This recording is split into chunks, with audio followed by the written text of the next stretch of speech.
Excusez-moi, hein. Quand je vous dis ici tous les jours que la confiance n'exclut pas la méfiance.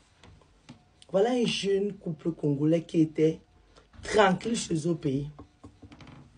Un jour, sa femme décide d'aller à Bruxelles. Elle dit à son mari, chérie, je pense que le pays là, il faut partir d'ici. Il faut qu'on aille se chercher. Son mari lui dit, mais on va aller se chercher comment? Elle lui dit, non, moi je peux trouver la route pour partir. Et toi tu viens après. Son mari lui dit, non, on est un couple, même si on n'est pas marié, tu ne peux pas partir, tu me laisses ici. Généralement, c'est l'homme qui va en aventure. Il fait venir sa femme. La dame lui dit, non, moi j'ai le réseau, on va partir. Le monsieur lui demande que le réseau soit combien. Effectivement, les économies ne les permettaient pas de bouger ensemble. Donc, comme c'est la femme qui a émis l'idée, le monsieur, très compréhensif, il dit à sa femme, ok, vas-y alors. Il prend sa femme, il met dans l'avion, bam. La go va à Bruxelles. Elle va à Bruxelles, elle commence à work. Vous savez comment ça se passe quand on arrive, elle travaille. Jusqu'à là, la fille, elle est honnête. Elle envoie le tchoka à son mari tous les mois et tout. Mais elle reste vraiment fidèle à son mari et à les plans.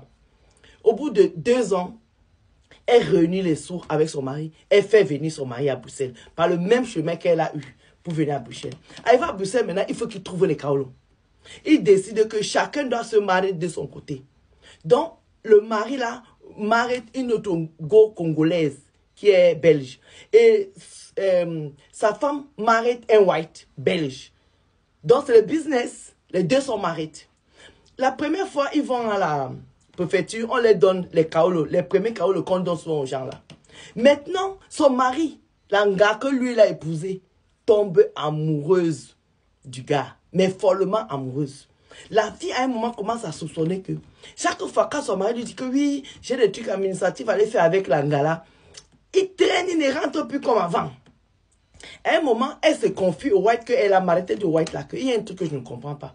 Pourquoi est-ce que l'anga que mon mari a marié là a toujours des trucs administratifs à faire chaque fois, et nous on ne fait pas grand chose.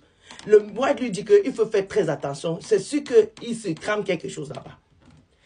La relation commence à être vraiment... le gars commence à être distant de sa femme avec qui il est venu. Il est arrivé du Congo. Et est-ce que vous savez que le monsieur l'a enceinté, la Congolaise qu'il a baillé, il a marié pour les kaolos. Il a enceinté. Maintenant, comment il faut faire pour mettre la fille hors jeu? Comme ils n'ont pas encore les bons kaolos, la fille, la Congolaise que lui l'a marié là-bas, dénonce le mari de la Ngassi avec le white. Jusqu'à le white là va en prison.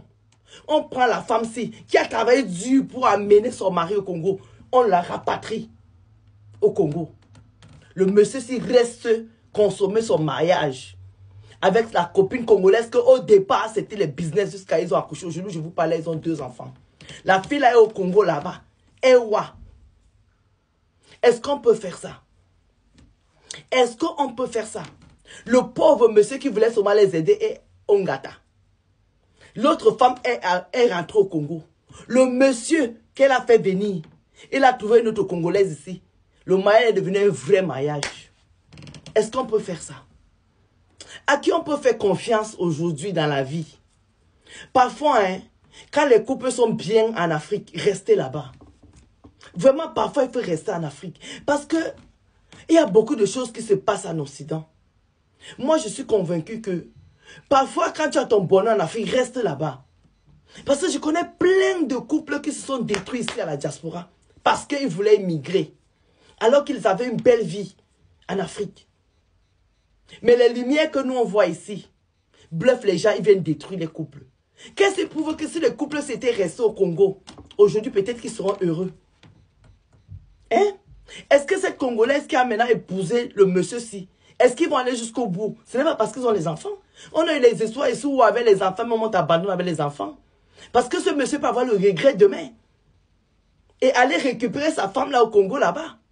Est-ce que Dieu peut faire ça? Que ce monsieur s'y prenne sa nationalité belge. Il abandonne la femme avec les enfants. Il peut épouser l'autre femme qu'il a menée en Belgique. Est-ce que le bon Dieu peut exaucer ça? Est-ce que vous croyez qu'il y a le karma? Est-ce que vous croyez que c'est faisable? Vous avez compris avec quoi? Les histoires des gens qui ont dehors ici. C'est comme vous dites, quand vous voyez les gens en route là, marcher, il ne faut pas les envier. Les gens ont plein de problèmes. Les gens marchent avec les problèmes sur la tête comme les perruques que je porte là. Vous avez compris, non? Bisous.